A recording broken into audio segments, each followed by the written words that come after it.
గయ్యాళి కాంతమ్మత్త తన కొడుకులకి కావ్య, దివ్య అనే పేద అమ్మాయిల్నిచ్చి వివాహం జరిపిస్తుంది. తర్వాత ఏం జరుగుతుందో చూద్దామా? కావ్య కావ్య ఏంటి అత్తయ్య గారు, చెప్పండి.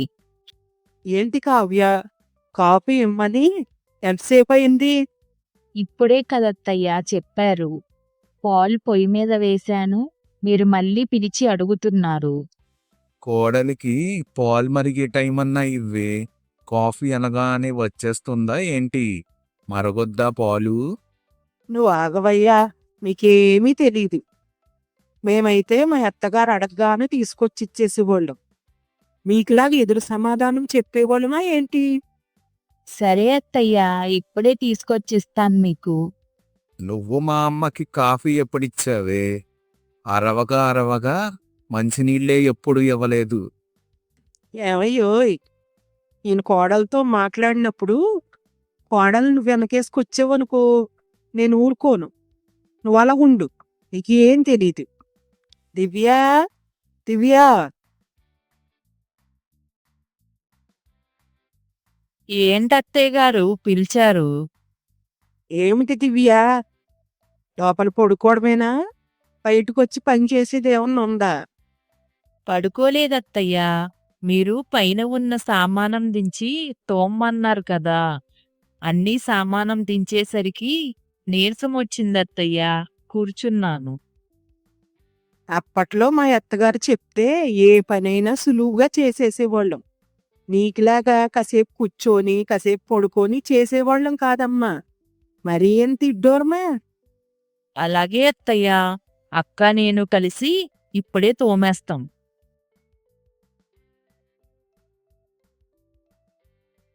అదేంటే కాంతం, మొన్నే కదా పైనున్న సామానవన్నీ దించి తోమించావు. 2 నెలలే కదా అయింది. మళ్ళీ కోడలు చేత తోమిస్తున్నావెందుకు? అంటే మీ కంటికి నేను గయ్యాల్లా కనపడుతున్నానా? మీకేం తెలీదు, మీరు నోరు మూసుకొని ఉండండి అలా. ఇంటి సంగతి నేను చూసుకుంటాను కానీ ముందు మీరు చేలోకి వెళ్ళి పిల్లలకు సాయం చేయండి. సరేనే, వెళ్తున్నానులే.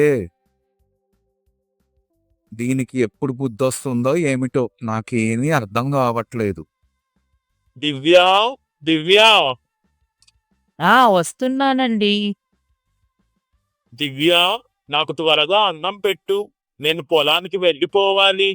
అన్నయ్య ఒక్కడే ఉన్నాడు. నేను వెళ్ళి అన్నయ్యను భోజనానికి పంపాలి. సరే రండి, భోజనం పెడతాను. ఎరా చిన్నోడా, పెళ్ళయిన తర్వాత బెల్లమును తల్లి అల్లం అయిందేంట్రా?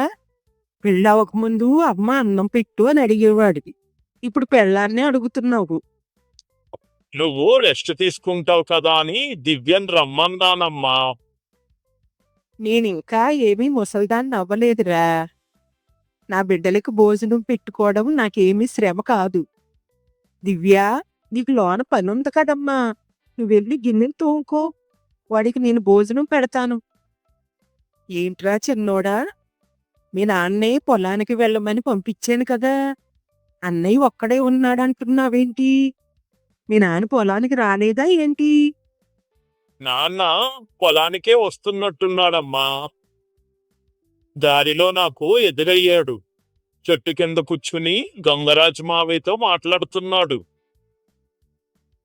చేలోకెళ్ళి పిల్లలకు సాయం చేయవయ్యా అని పంపిస్తే చెట్టు కింద కూర్చొని సొల్లు చెప్తూ కూర్చుంటాడా? ఇంటికి రానే చెప్తాను. నేను పొలానికి వెళ్ళొస్తానమ్మా. అలాగే చిన్నోడా, వెళ్ళిరా. మీ నాన్న కనిపిస్తే ముచ్చట్లాపి ముందు ఇంటికి రమ్మను. నాన్న, నేను పొలానికి వెళ్తున్నాను. అమ్మ నిన్ను వెంటనే ఇంటికి రమ్మంది. ఏరా చిన్నోడా, నా గురించి మీ అమ్మకేవైనా చెప్పావా? నేనేమీ చెప్పలేదు నాన్న. నీ గురించి అడిగితే చెట్టు కింద కూర్చుని మావయ్యతో మాట్లాడుతున్నావని చెప్పానంతే. మీ అమ్మ దగ్గర నన్ను బాగా ఇరికించావు కదరా. ఎల్లు బావా, నువ్వు వెళ్ళకపోతే మా అక్కే వచ్చేసేలాగుంది. ఒరే అన్నయ్య, ఇంటికి వెళ్ళగానే అమ్మనే అడుగు అన్నం పెట్టమని, లేకపోతే పెద్ద యుద్ధమే జరుగుతుంది. అలా అంటావేంట్రా? అమ్మకి మనమంటే ఎంతో ప్రేమ, అందుకని అలా మాట్లాడుతుంది. సర్లే, నేను ఇంటికి వెళ్ళి భోజనం చేసొస్తాను. ఆ నేను తిడతానని గుంట నక్కలా లోపలికి దూరి పడుకున్నావా? ఉండు నీ పని చెప్తాను. ఏవయ్యోయ్, పడుకొని నటించింది సార్లే, పైకి లేగు. పొలం వెళ్ళి పిల్లలకి సాయం చేయవయ్యా అని చెప్తే చెట్టు కింద కూర్చొని ఊళ్ళో వాళ్ళు అందరితో సుళ్ళేసుకొని కూర్చుంటావా? కాంతం, కొంచెం శాంతంగా ఉండవే.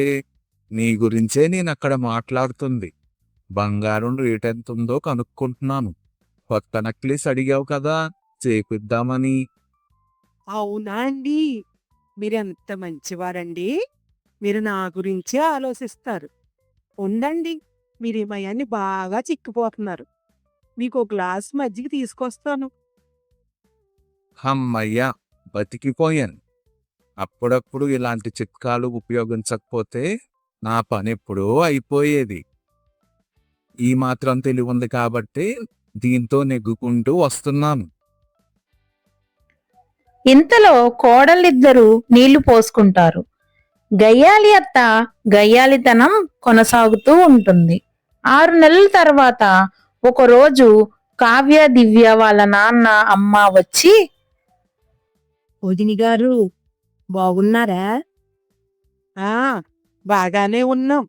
ఏంటి ఇలా దిగబడ్డారు? ఏమీ లేదు వదిని గారు, ఈరోజు మంచి రోజు కదా, పిల్లలకి సారి పెట్టి పురుడికి తీసుకువెళదామని వచ్చామండి. మీరేమంటారు? మీరు పెట్టిన సారీ మా ఊరందరికీ ఎక్కువైపోతుంది గాని మీ పిల్లలు ఇక్కడ ఉండి చేసి పోటీ ఏమీ లేదు.